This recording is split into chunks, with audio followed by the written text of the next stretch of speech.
जय श्री राम। विनय पत्रिका के पाठ को आगे बढ़ाते हैं। पद संख्या 123। तुलसीदास जी कहते हैं, अस कछु समुझी परत रघुराया, बिनु तव कृपा दयालु, दास हित मोह न छूटे माया। हे रघुनाथ जी, मुझे कुछ ऐसा समझ पड़ता है कि हे दयालु, हे सेवक हितकारी, तुम्हारी कृपा के बिना ना तो मोह ही दूर हो सकता है और ना माया ही छूट सकती है।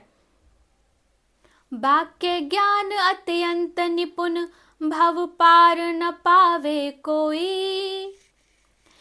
निसिग्रह मध्य दीप की बातन, तुमने व्रत नहीं होई। जैसे कोई एक दीन दुखित अति, असनहीन दुख पावे। चित्र कलप तरु काम धेनु ग्रह, लिखे न विपति न सावे। इसका अर्थ है कि जैसे रात के समय घर में केवल दीपक की बातें करने से अंधेरा दूर नहीं होता, उद्यमेन ही सिद्ध्यन्ति कार्याणि न मनोरथे, अर्थात कार्य करने से, उद्यम करने से कार्य की सिद्धि होती है, केवल मनोरथ से कार्य पूरे नहीं होते। वैसे ही कोई वाचक ज्ञान में कितना ही निपुण क्यों न हो, संसार सागर को पार नहीं कर सकता। जैसे कोई एक दीन दुखिया भोजन के अभाव में भूख के मारे दुख पा रहा हो और कोई उसके घर में कल्प वृक्ष तथा कामधेनु के चित्र लिख लिख कर उसकी विपत्ति दूर करना चाहे तो कभी दूर नहीं हो सकती।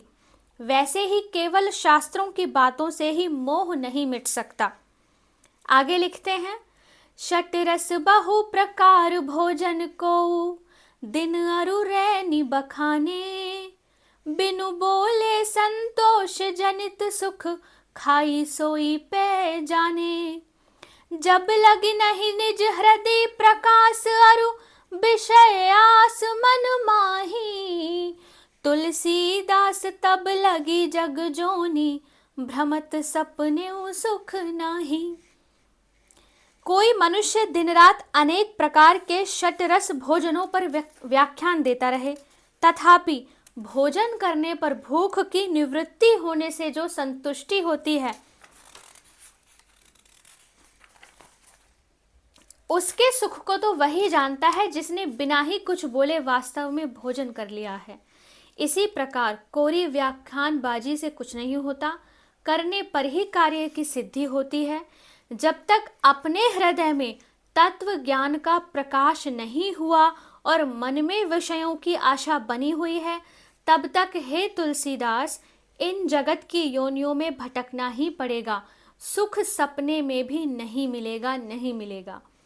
आगे के पद का पाठ हम आगे के वीडियो में करेंगे और ईश्वर से प्रार्थना करेंगे कि हम विनय पत्रिका के पाठ को शीघ्र अतिशीघ्र पूरा करें। इसके बाद हम श्री रामचरितमानस के पाठ की ओर बढ़ें। जय जय श्री सीताराम।